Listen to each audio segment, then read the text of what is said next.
And welcome to the third. That's you. Good afternoon, and welcome to the third panel. Just so you guys know, we're waiting for Joseph Stiglitz to show up. He's apparently stuck in traffic, but we're going to begin to proceed, and he should show up very soon. My name is Boyd Cothran, and I'm a professor of history at York University in Toronto, Ontario, Canada. I'm also the editor of the Journal of the Gilded Age and Progressive Era, along with C. Joseph Jeniton Palawa at George Mason University. And it's really been such a great honor to have you all here, to see all the excitement and the great conversations we're having around this important topic.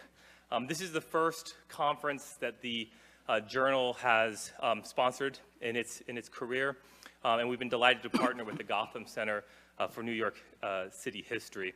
And this has been the first conference that Pete has done his role as the deputy director, so this is kind of a really exciting day for everyone involved.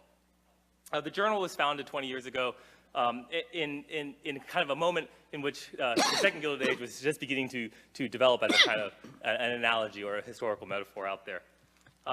If you've been interested and you've been hearing a lot about the periodization debates that fill this field, the Journal is a great place that you could learn more about those debates and those questions and how we fight about the beginnings and the ends of this period, whether or not it's two eras. I know a lot of people have asked me, well, when did the Gilded Age end? When did the Progressive Era begin? These are the kind of topics that we discuss and debate. Whether or not it's a single era that we call the Gilded Age and Progressive Era, how do we think about those topics? The Journal also features a lot of special issues. This conference, for example, is going to result in a special issue forthcoming probably in January or April of 2020, featuring a different set of contributors, but exploring the topic in both greater depth and also in greater breadth. We're going to be able to tackle not just the political and economic issues and the politics of reform issues, but also things like environment.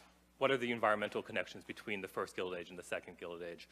What about sexuality and gender, ideas about culture, the middle class, and so forth, urbanization, neoliberalism.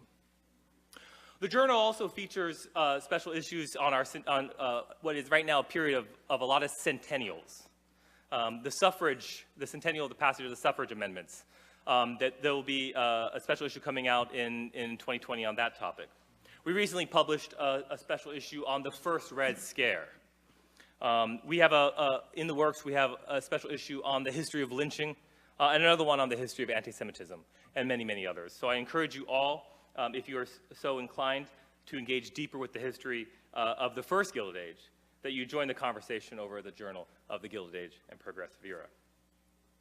Today we want to wrap up our day's discussion. We want to end the day's conversation by shifting the debate from analysis to solutions. If this is a second Gilded Age, what lessons should we draw from the first? Recently, for example, scholars have argued that we might do far better to adopt the solutions of the progressives offered, to deal with the Gilded Age, such as monopoly busting or public ownership, against the more familiar prescriptions of New Dealers. So which reforms are most usable from the past?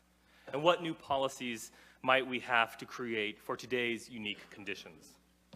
More importantly, perhaps, are there lessons to be drawn about the kind of social movements or electoral reform that may be needed to enact these policies? Or do today's problems require different approaches altogether? To discuss these questions and many others, we have a distinguished panel. Our moderator is Joshua B. Freeman. He's a distinguished professor of history at Queens College and the Graduate Center. His books include Behemoth, A History of the Factory and the Making of the Modern World, American Empire, 1945 to 2000, The Rise of a Global Power, The Democratic Revolution at Home, Working Class New York, Life and Labor Since World War II, and In Transit, the Transport Workers Union in New York City, 1933 to 1966. He's received the Philip Taft Labor History Book Award, the New York Society Library Book Prize, the John Comerford Labor Education Award, and fellowships from the American Council of the Learned Societies and the National Endowment for the Humanities. Elizabeth Clemens, on the far end of the panel, is professor of sociology at the University of Chicago, where her research explores the role of social movements and organizational innovation in political change.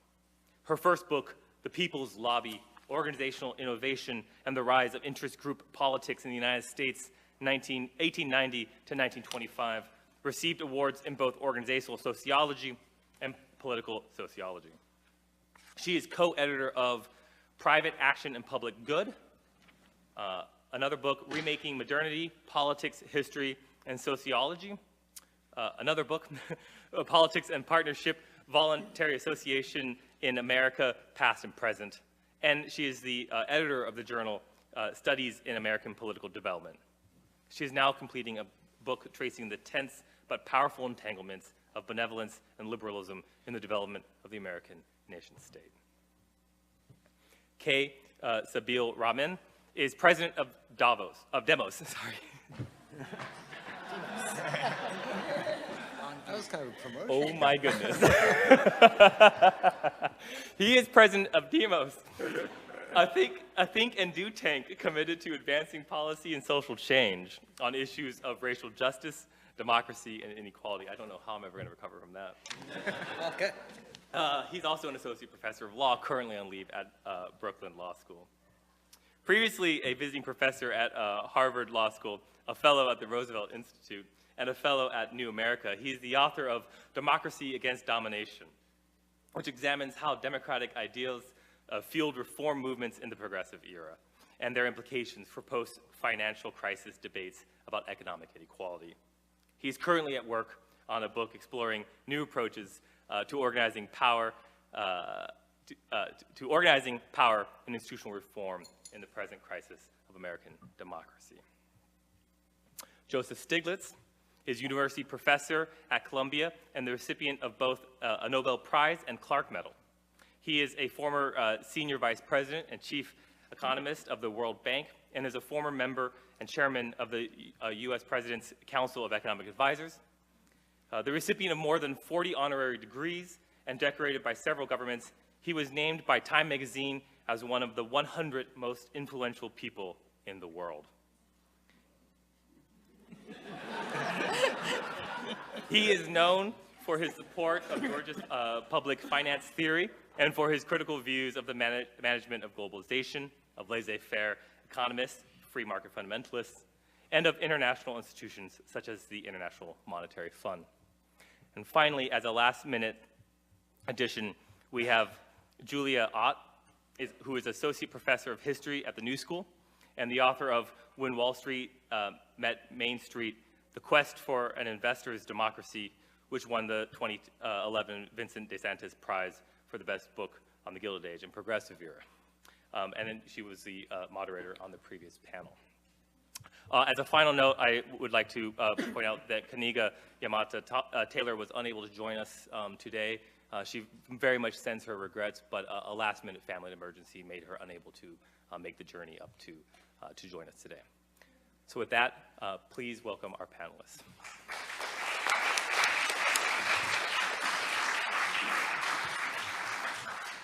Thank you. I first want to thank Boyd and Peter and all the people that worked hard today to make this conference possible, not just today, but for months leading up to today, and to thank my fellow panelists, and particularly to thank Julia Ott for stepping in at the last moment for Professor Taylor.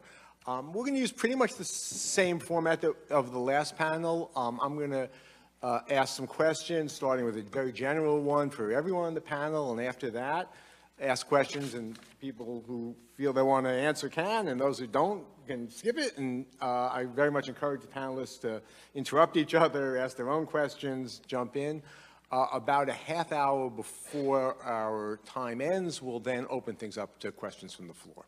So I am going to begin with an extraordinarily broad question that steals from the opening sentence of Boyd's introduction to today's panel, which is that if this is the second Gilded Age, what lessons about reform and resistance should we draw from the first Gilded Age? So maybe for this question only, we just go down the panel. How about?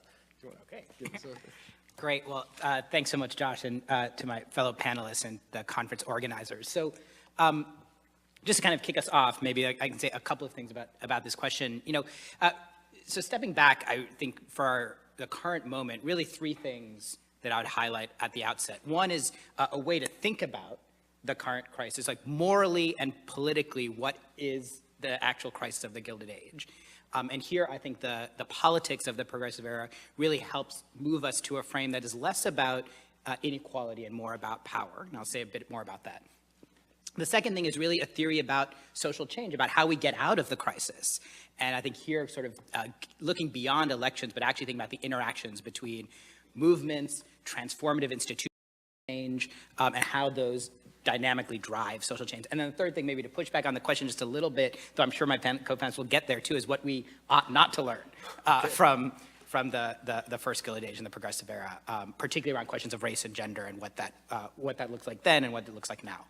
So very quickly on these 3 points.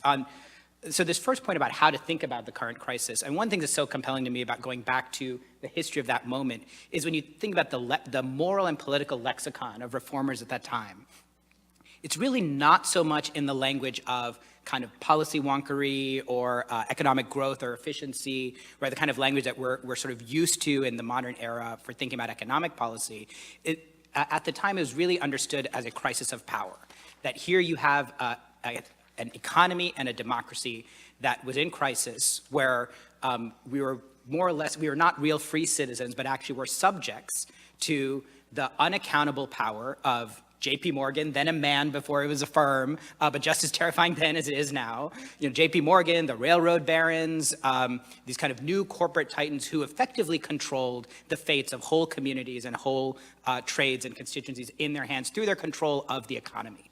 And that control was spilling over into the political realm, that they also could then exercise control over the democracy. And how can you have freedom? How can you have democracy in a real sense in a world where you have no control? And so this is the first point, that they understood the issue as an issue of power. The second point then about, well, how do you change how do you get out of this crisis?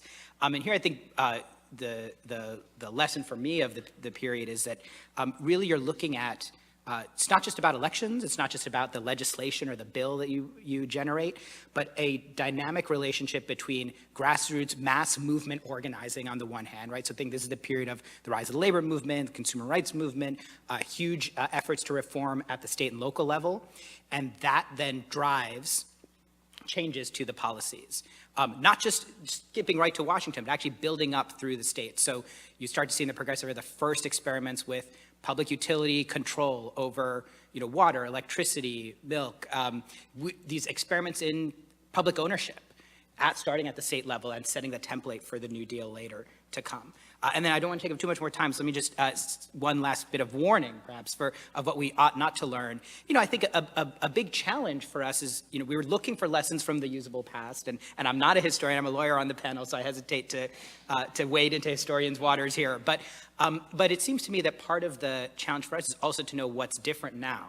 And as compelling and powerful as the language of progressive era political economy is, I think it's also important for us to remember that in some ways what we're trying to do now is an even higher degree of difficulty, right? Is that what we're looking at in this moment in 2019 is the attempt to create a truly multiracial, progressive, inclusive political economy.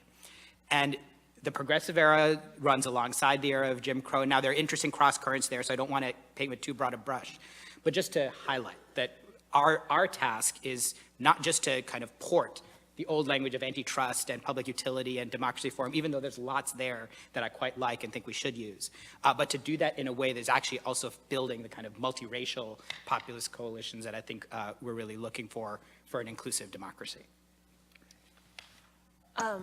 So I love everything that Sabeel just said. And so, offer a couple of comments, some elaborating and some maybe qualifying a little bit. But I like this idea that when we think about now in conversation with them, that we shouldn't let the history or the memory of the last Gilded Age do too much work in defining the problems and how we understand the problems that we face as a society today. And I love the idea that we have to think about the moral and normative and political, as in the question of power dimensions of everything, and not just the material and economic basis. I do think, or the aspect, I shouldn't say basis. So, I do think, in reflecting here just as I'm listening, I do think this propensity to connect the two Gilded Ages in part comes from, the U-shaped curve in the income and wealth distribution, right? And which is a very powerful illustration that certainly has galvanized a lot of conversations such as these. And that's fantastic. But it does point to this sort of, well, the problem is inequality, and we're measuring inequality in terms of income, or maybe we're measuring it in terms of wealth, but we're not measuring it in terms of a lot of other things, especially, if we're just going to stay with sort of the issue of power, self-determination, all of that kind of stuff. And in a lot of the accounts that bring that U-shaped curve into our public conversation, I'm thinking about the Piketty book in particular, and in several big books since then that have been written about, here's a big historical account of taxation, here's a big historical account of growth and technology. There's this tendency to kind of say, well, okay, there are these long, I'm going to make a slightly different point, there are these long historical trends. There are these long historical logics, or perhaps even tendencies, or perhaps even laws of, whatever it is, capitalism, say, for example, that, and then all of a sudden it's like, well, unless we have a war and our capital stock gets blown up, or, we can convince people that they should pay higher taxes because their sons are on the front lines, unless something like that happens and galvanize a lot of technological change because we're in war, unless, absent that kind of pressure, well, we're just sort of stuck with this curve then, because you need these massive, moments of crisis where society's literally, in threat of destruction, the American way of life in this other kind of way. And I think actually, for somebody who studies shorter periods of history more deeply, I would say, no, that's not true. We can change things. And my head's still in inequality because of the last panel. But no, progressive taxation really does work. Labor unions giving voice to, mobilizing, putting political pressure on behalf of working people, right, who don't have the voice of their money the way that a corporation does or a very wealthy person does, and actually do have to be mobilized, in various ways as groups of large individuals, and that's really hard work. Those things can make a difference. We don't have to wait for, some amazing technological transformation or the crisis of some, of a war to create policies that actually can change the nature of the distribution of wealth and income and power in our society. So that's just the first lesson of history. Is okay, maybe that's the good news. Lots of work to be done, but things really can change. The one thing that the little caveat or addition that I would say to what Sabine was saying about power is that I think it's completely true that in the last Gilded Age, Americans were sort of deeply concerned about what the rise of big business and financial government, and even, the expansion of the American state during and after the Civil War was gonna mean to sort of the average American and their ability to sort of self-determine. But we should race that, and we should queer it, and we should, as we say in the, we should gender that, as we would say in the history department, in the sense that, you're talking about that American being, yes, we want all universal white male suffrage for other white breadwinners, even if they don't have property per se, but we're still really deeply ambivalent about the voting of non-white masses, women, and, what we're talking about here is I have my domain of property and family, women, children, dependents, workers that I control, and I don't want that impinged upon. I don't want it impinged upon by big government. I don't want it impinged upon by big business either, right? So that's the legacy of, the last Gilded Age. And just like I don't know that growth is let's grow the economy and that's the way we'll lift all boats, because we've got real, ecological constraints that we have to face. So, I wouldn't want to see that. I also wouldn't say, let's be careful about when we talk about how to restore a sense of self-determination and security for American families. Yes, let's make sure that that is a multiracial and very inclusive project. And I think the first step is recognizing historically how very restricted it was. Well, thank you to the organizers and to the panel for starting off the discussion. I'm a sociologist, and one of the privileges of being a sociologist, a historical sociologist, is you don't have to care about periodization. That's their thing, and often the really interesting stuff happens at the margins of periods. So let me just sort of set this up with a long view. Which is going back to an earlier session's discussion of the Constitution. I think we need to remember what an incomplete and partial blueprint that was for organizing a workable version of something that hadn't been seen on, a sort of modern mass democracy was not something where there was a recipe, a model off the shelf. And much of the work of social organizing and what we would now call activism of the 19th century are figuring out what we might call new social technologies, new modes of organizing for coordinating action across state lines. For example, something that's there, in the Commerce Clause, but in terms of politics really isn't there. And so we can see the 19th century as consisting in part of this great wave of experimentation, figuring out how to coordinate mass action into this new thing called a democracy and to exercise pressure upon it. And that included the invention of the modern mass political party, the benevolent empire, the work of the abolition movement, the great web of voluntary support that made possible carrying out the first modern civil war on a mass scale with a relatively minor permanent expansion of the state. And that really sort of culminates in what we could think of as the great mass movements of the Gilded Age, particularly labor and agrarian movements, but not restricted to those. And those movements exert pressure on political elites and political systems, sometimes producing court decisions, sometimes producing independent agencies at the federal or state levels, often as kind of second best solutions. Farmers really would have liked totally public solutions, but if you can't get that, maybe you can get an independent regulatory system.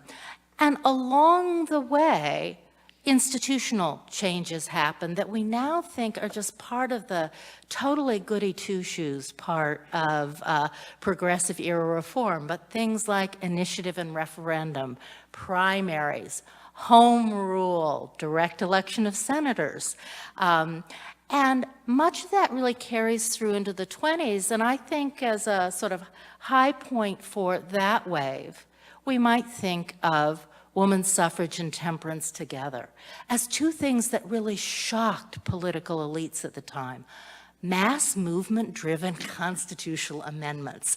That was truly scary and stunning. Like, how does this happen? If we look at that moment in the 20s to where we are now, a lot of that institutional reform remains, but it's actually stunningly under pressure, even things we took for granted. As Tom Ferguson, I think, mentioned, there's a movement to do away with direct election of senators now. There are limits on what we might take for granted in terms of home rule. I know of at least two contemporary cases where municipalities have been overridden by their states in terms of a tax on plastic bags. So if you think about the way in which there is a pushback on those spaces for connecting mass action to institutional politics, we're going back further in the accumulation of reform and seeing those challenged in a way that's quite frightening. The flip side of that is, I think, the need, and this is really on the agenda for this panel, to think seriously about the capacity for citizen mobilization outside of existing political organizations and networks. And we'll come back to this repeatedly. In some ways, that's been enhanced by little things like the internet, other forms of mass media. And in some ways, really the basis for those mass movements has been fundamentally eroded in that most of us do not belong to organizations, except I will say universities, that take decades talking about the same reform, educating people, and perhaps wind up doing nothing. But certainly for the agrarian and labor movements of the time, there were long discussions, and at least among the leaders of the movements, I think quite sophisticated understanding of what a plan would be and how the pieces work together. And I think we need to really appreciate that distinctive advantage of the multiply disadvantaged movements of that earlier era. Okay, well, let me begin by observing that, the title Gilded Age did refer to the inequality, and that was clearly a mark, and the fact that people did refer to it at the time, and things meant that they saw extremes of inequality. But I also agree that what part of the central aspect of the measures that were taken in the progressive era were about power and about the redistribution of power. Now, today we say we understand the link between inequality and power, that at least one of the major determinants of the degree of inequality that we have today is the increase in corporate power and the diminution in labor power.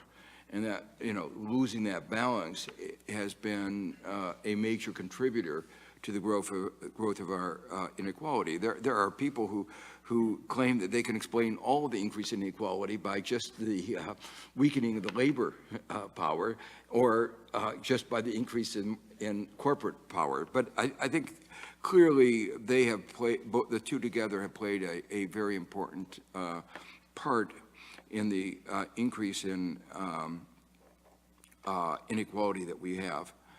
I think the response that was taken in the passage of the antitrust laws was taken, as it was said, because of concern about our democracy. And there is now a resurgence of this view in antitrust. And it's interesting, and this is a broader question I want to raise. In the period after the progressive era, the antitrust, under the influence, particularly Chicago economists, was taken to a narrower and narrower perspective, to be just about consumer welfare, just about economic efficiency. It was all about economic efficiency, when none of the concepts of what we would today think about economic efficiency were in the minds of the people as they passed the antitrust, the Sherman Act, and the other antitrust. It was really that there was an inextricable link between inequality, economic power, and political power. And they were all three linked together. When you have a lot of inequality, it is inevitable you're going to have inequality of political power, and that will translate into rules of the game which advantage the corporations and the rich. There's another aspect of the progressive era that I think has not been emphasized enough, and that is the moral outrage at the particular bad things that the corporations were doing. And here the muckrakers played a very important role, and I want to come back to the media towards the end of my remarks. But, it was food safety, Upton Sinclair, Standard Oil, and monopolization. So there were a large number of outrages, you might say, that were brought to people's attention. I think we're very much in the same position today. If you're trying to think of analogies, you don't have to go very far to think about the outrages from the financial sector, not only the predatory lending and the abusive credit card practices, the market manipulation and the Forex and interest rate markets, the Wells Fargo case. You know, almost every day you open up the paper and there's some new abuse that they've engaged in. But it's not just the financial sector. The scandals of the auto companies, beginning with VW in terms of emissions, and the broader scandal in our healthcare sector, that we spend so much money on healthcare and we get so little for it. And the particular thing is that the life expectancy in the United States is in decline for 3 years, and we are confronting this opioid crisis. So that's almost a physical, a real manifestation of something really has gone wrong, in the same way that there was a manifestation back then that something was wrong. So I think that helps animate engagement of the kind of grassroots movements that are necessary to make some of these changes. But one of the questions I think that we need to ask ourselves, and maybe we can learn from, is what happened to the progressive movement? Why, there was these whole set of progressive ideals about our economy, how our economy should be, and how our society, our politics should be. And we all know that a century later, we're the antithesis of this. Citizens United, the labor unions have been eviscerated. And so something has happened that it wasn't sustained. And at least one of the things that we should learn is that keeping these progressive ideals as part of our heritage will require, it's something that could be lost, and was lost actually fairly quickly. It didn't last that long. And so we have to think about why was it lost. Now, just a couple more remarks. One of them is, I mentioned before the role of the muckrakers in bringing to life many of these, many of the progressive issues. The media today is obviously both a source of concern and a mechanism of mobilization. And so it's a two-edged sword, and it's certainly different today from what it was a century ago. And the question then is, how can we use it for another progressive era? And what are the dangers that it confronts in recreating a progressive era? The second thing is that I don't know enough about the history of the Gilded Age, but certainly looking at what's been happening in the United States in recent years, is this concerted action to attack collective action and to attack the organizations of mass mobilization, like the labor unions. But it's not just that. There's an attack against, for instance, the ability to have class action suits, which are ways people can get together and address, through the legal system, our concerns. So the anti-progressives, I think, have been more organized and at the state level, at least many states, successful in creating impediments to what may be a progressive movement. A second observation is that a lot of what went on in the progressive era began in the States, and New York was particularly successful in that. And this is a cause for optimism, because I think New York and California are different, and there are others. And, you know, I think by creating societies that are more attractive for people to live in, they will be a, you know, they say laboratories of democracy, but there will be a fight, just like it was mentioned that some of the states have tried to curb local initiatives. They try to curb local initiatives also on minimum wages. The federal government will try to curb, to the extent that the anti-progressives dominate at the federal level, they'll try to curb what the states can do. And this will be part of the political battle, I think, going forward. A third difference between, or a third aspect of difference between then and now is globalization. That even the United States as a whole has been curbed as part of the global economy. And I don't mean not just by rules, but just by being part of this global economy.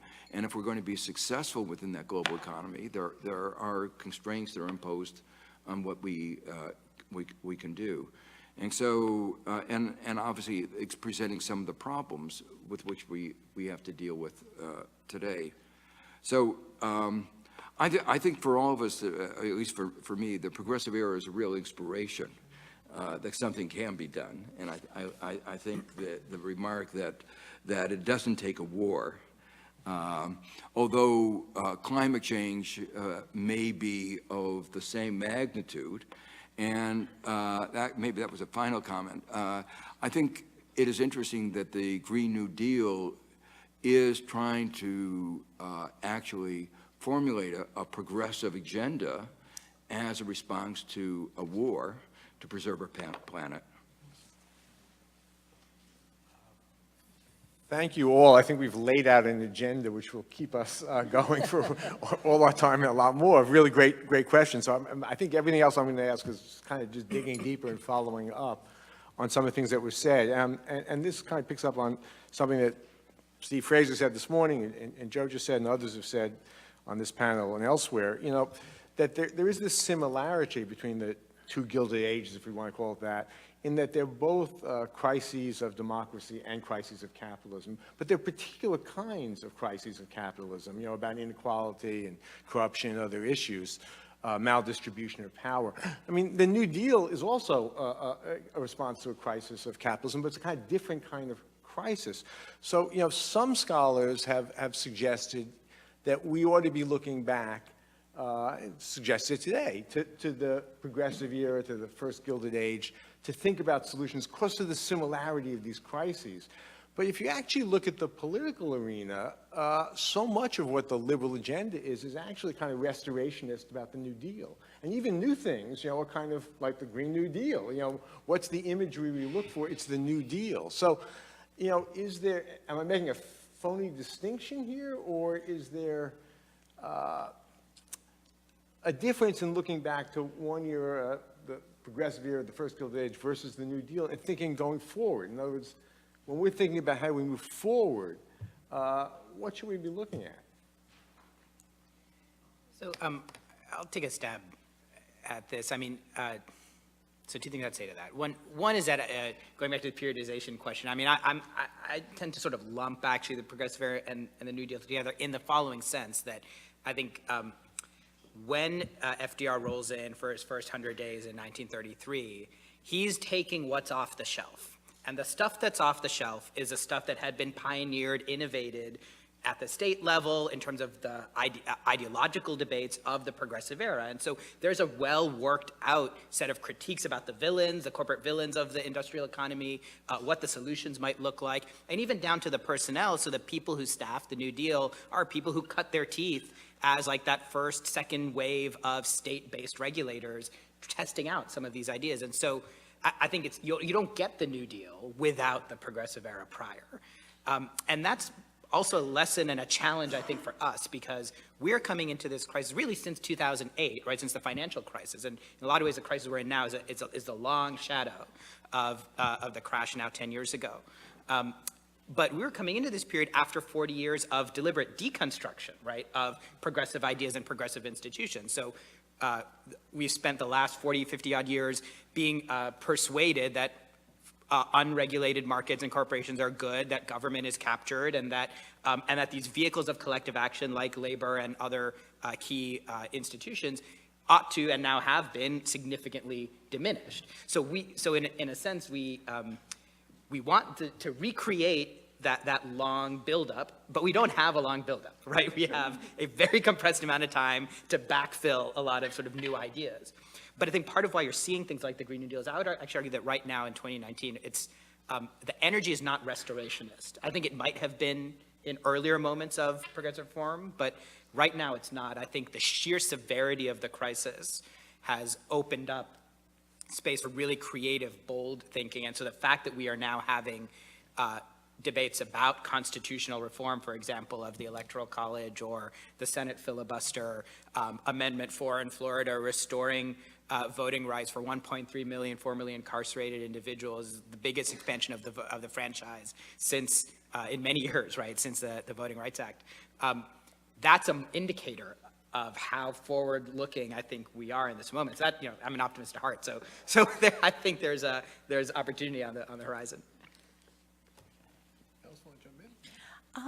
I think that there is a danger in looking to the New Deal, not because of what it did, but because we often misunderstand its origins, that it was such a crisis and previous methods were so obviously inadequate that something new had to be done. I found myself in this work in the rather odd position of begging for reconsideration of Herbert Hoover for a very specific reason.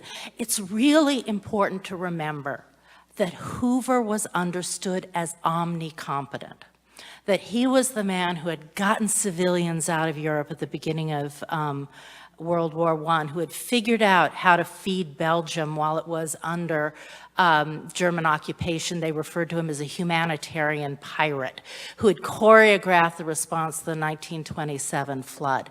It was really important for the beginning of the New Deal that even the most ardent supporters of the previous way of relying on private relief understood that it had not been adequate, right?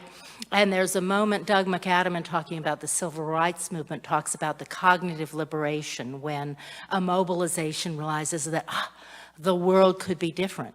And there's a moment at the beginning of the New Deal where elites and defenders of non-statist solutions give it up and realize it can't be the way it was. Now they get over it. It doesn't last that long. But I think it's very important to recognize, at least you're New Yorkers, you may travel in other circles. My sense is we are not at that kind of moment where the sort of collapse of faith in the world as it is has happened that makes that kind of radical policy move possible.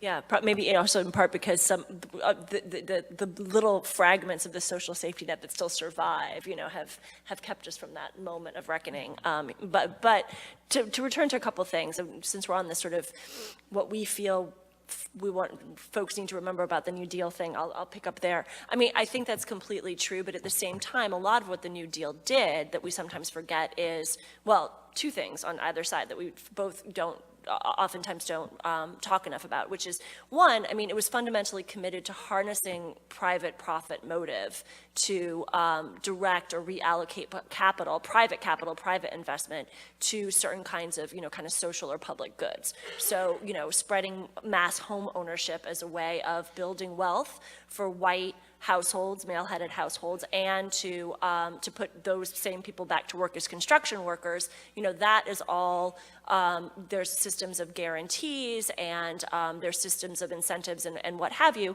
but it's fundamentally about helping the private sector, guaranteeing its profits and encouraging them with carrots to do things. It's not about, taxing and spending. Now, also, there's a great deal, if you look at the long New Deal, going into the World War II and even into the Truman administration, there's also a great deal of public ownership of factories, plant, and equipment. The Reconstruction Finance, the Reconstruction Finance Corporation is the biggest bank in the country for like 3 decades or something like that. Not just in the 1930s, but in the 1940s, into the 1950s even. Popular, effective, and, conservative backlash needs to be brought to bear to shut that down. And it's the Cold War and, is part of that process too.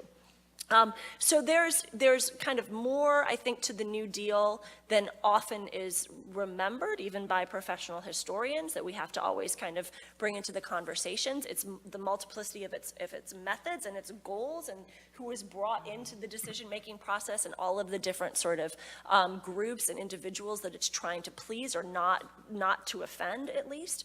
And then the other thing that, going back to what Sabine was saying, yes, at the beginning, these guys, these New Dealers, are pulling from the progressive playbook, but it doesn't stay there either, right? So by the time you get into the later 30s and then into World War II, they're starting to go to macroeconomic, Keynesian macroeconomic management, and the size of the federal government, its place in the economy, its relationship economically to people, individual citizens' lives, the kind of responsibility for macro growth being the responsibility of the federal government.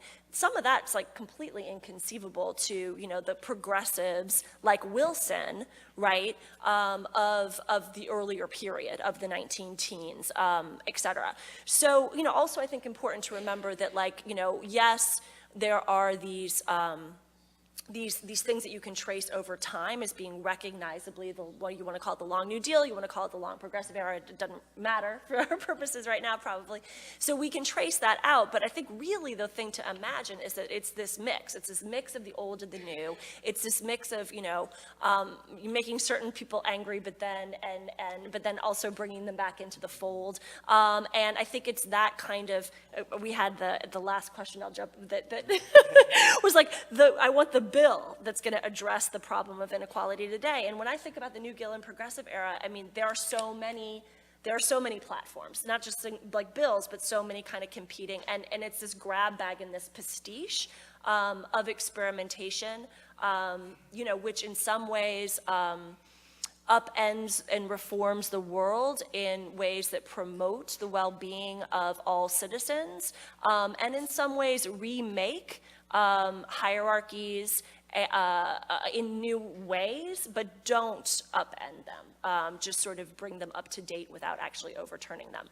So I think we should keep that all in mind when we're thinking about how this history can anchor us in our present moment. Yeah, so one of the things when you reflect about the progressive era and the term Gilded Age, the limited number of instruments that they thought about, they didn't, Germany already had Social Security. They didn't, that wasn't part of it. At least they didn't enact anything in that. Would have been very difficult since we didn't have an income tax. It's very hard to have a lot of redistribution if you don't have any tax base, and the only tax base that you have is a commodity tariffs or a commodity base. But I think what is relevant for today is that they did focus on a core set of issues, which was power, political power and economic power, and the link between that. And that, in a way, one of the things I think that we've forgotten as we were tinkering with the optimal design of our tax system, or we forgot, we were doing plumbing in a way, and we didn't think about the whole structure. And I think that's what's come back now in the discourse today, is that we are thinking about some of the fundamental underlying structures of our society. On the economy in the New Deal, it was very clear that the model that said markets are efficient and work well, only a devoted economists who believed in markets, fundamentalists, could believe that, but a majority of American economists did believe that, in spite of that. But for somebody like Roosevelt, it was obvious that the market wasn't working. So the question is, what was wrong? Why was it not working? He didn't have at that time a very good diagnosis, but there were many interventions. It was really a pragmatic response. Some of the interventions on agriculture, which were declared unconstitutional, were really an attack on the way demand and supply works. So he really didn't believe in markets in that sense. He was pragmatic in, creating the TVA. So I don't think he had any principle of what government should and should not do. If it needed to be done and no one else was doing it, he would do it. That kind of pragmatism has been lost in the ideology of the last 40 years, which begins with the presumption that, the private sector can do everything from prisons on, and even probably fighting wars better than the government, and without evidence or, but it's become a very deeply held, almost religious belief. Yes. Just one thing, just to quick add. I think it's also notable that some of the sources of really bold, creative thinking about what the future looks like actually is coming from communities that were cut out of the New Deal Compact in the first place, right? So if you think about the Wagner Act leaves out of the social compact of the New Deal, right? Migrant workers, domestic workers, mostly women and workers of color. And then when you think about some of the movement activism of right now, thinking about like the National Domestic Workers Alliance, or the new forms of labor organizing where people are trying to reimagine a safety net that is genuinely inclusive, it's among communities that whose experience of the New Deal social order was actually not so inclusive at all, right? But as a result, that creativity that comes out of that is a much bolder imagining of the safety net. And so I think, in some ways, even the gaps of the New Deal are still with us, driving some of the more exciting sources of activism. We circulated some questions, but I want to slip one in, because this issue of power, I don't want to oversimplify it, but some of it has to do with the image of the wealthy, and who were held in great moral contempt in the progressive era, and even when you think about the New Deal and the hearings in the early New Deal, where Morgan becomes kind of laughing stock. Today, the rich seem to get away with it just fine. No one really thinks of Bill Gates as a moral degenerate. Why is that? Why is this? We're in the same point on the U curve, and yet the outrage, anger, doesn't seem to be at the same level as it once had been. You get to watch them on TV now. Well, let me make one. So let me make one remark that actually a little bit prior to that, which is one of the interesting things about the concern about the concentration of power was that, and this was still in the progressive era, was the Federal Reserve. And it was created with these regional banks, and it was deliberate. There wasn't a single national banking system, the regulatory. It was divided into regional, and that, I think, was to avoid the concentration of power in New York City, in the big banks. So there was a very deep concern, I think, about financial power, and the concentration of financial power. I think today there is growing outrage about concern about the power of the new tech companies, Facebook, Google,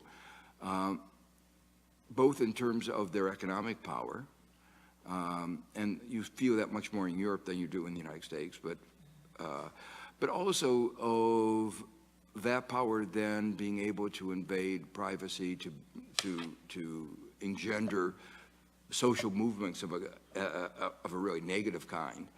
And so I think it's not the money so much, because I think we've glorified the success of money, haven't thought about the extent to which Gates' market power was a result of abusive monopoly practices.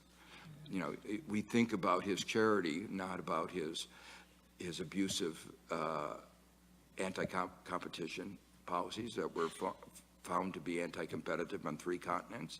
So we think about the positive, and we don't, you know, and he's managed that very well.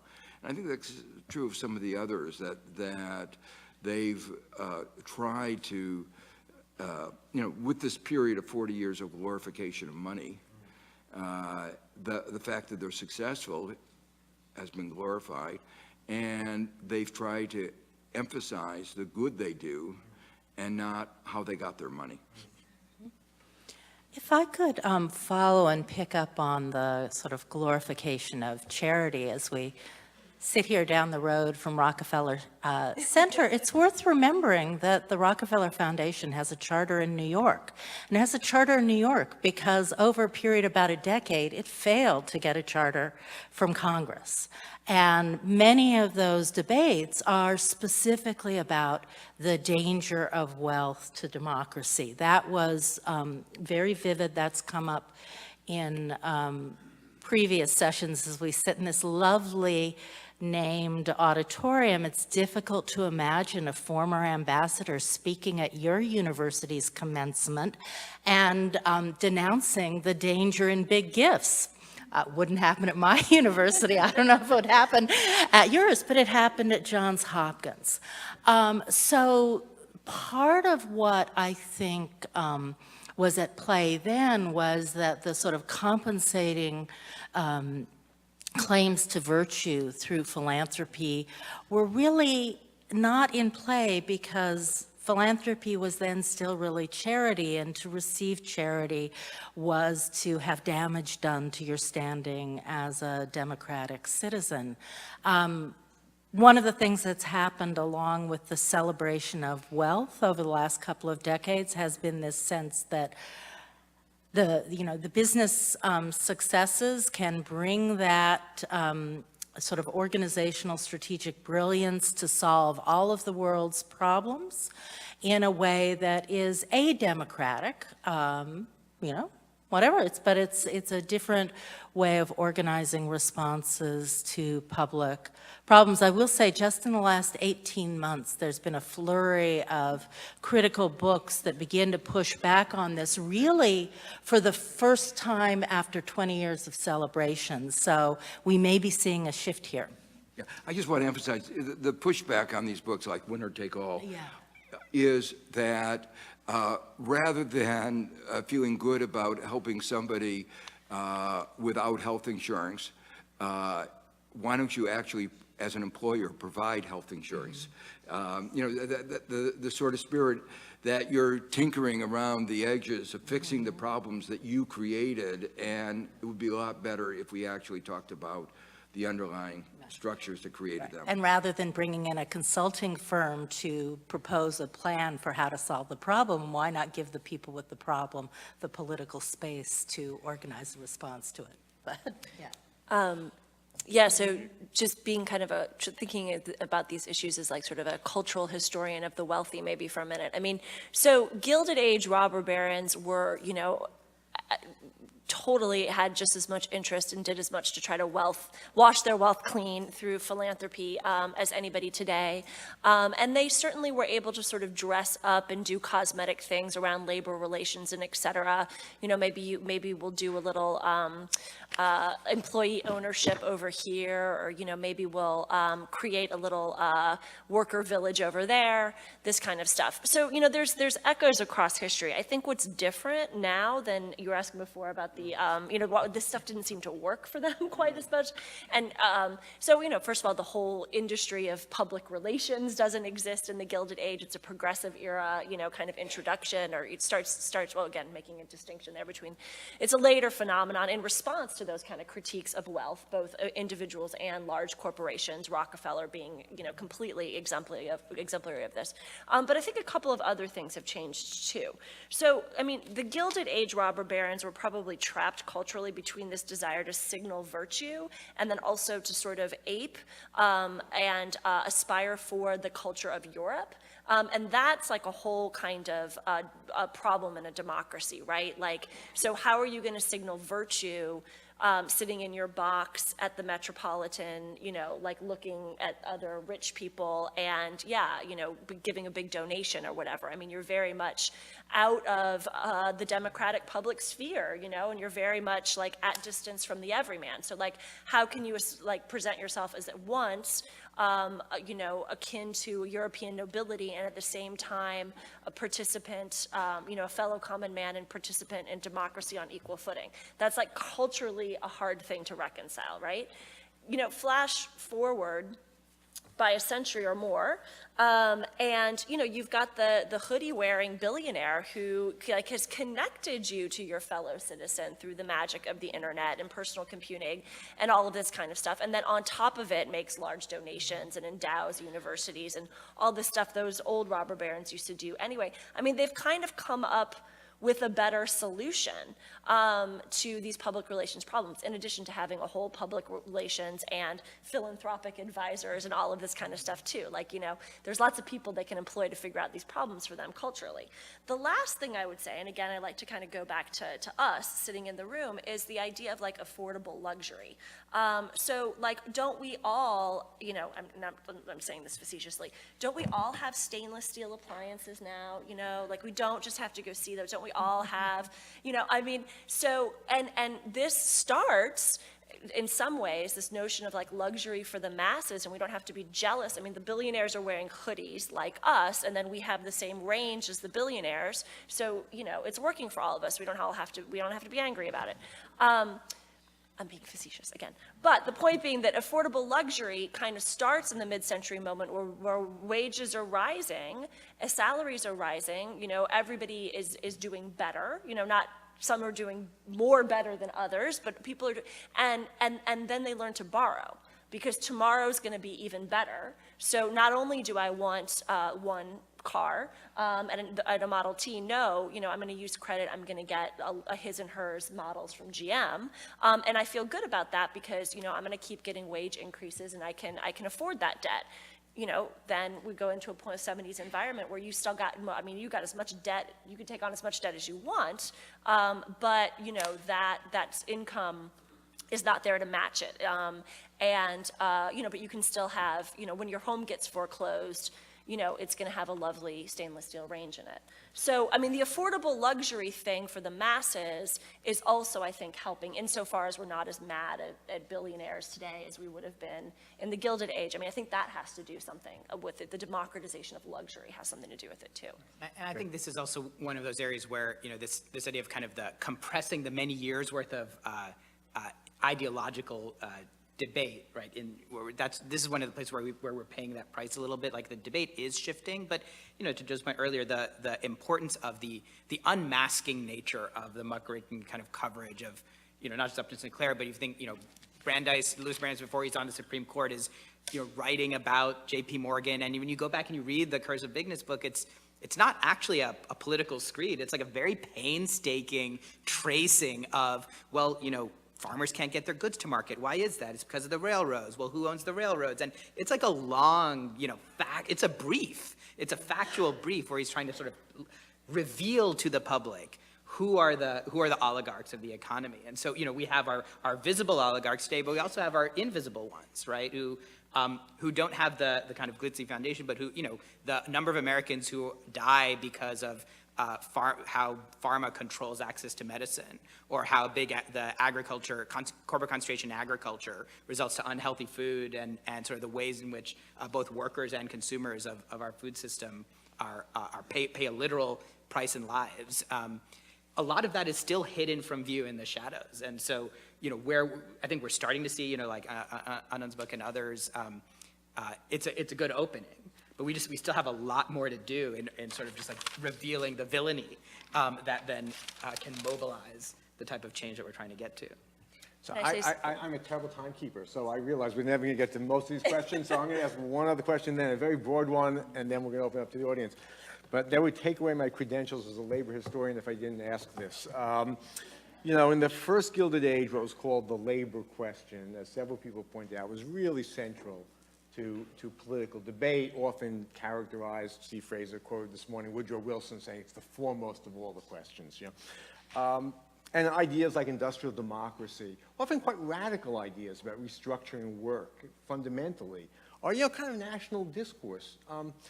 You know, what's the labor question today? Why have we seemingly seen so much less discussion? And when we do, even something like minimum wage, in a way, the Fight for 15 is really, in many ways, a movement about poverty more than about work and the structure of work, you know?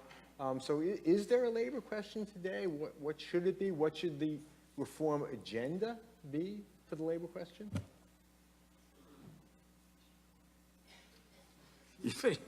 Someone. Okay, so, okay, there are many dimensions to, like I said, the labor question. One of them, obviously, that is very central to, I think, our concerns today, are the ability to participate in the labor market in one way or another.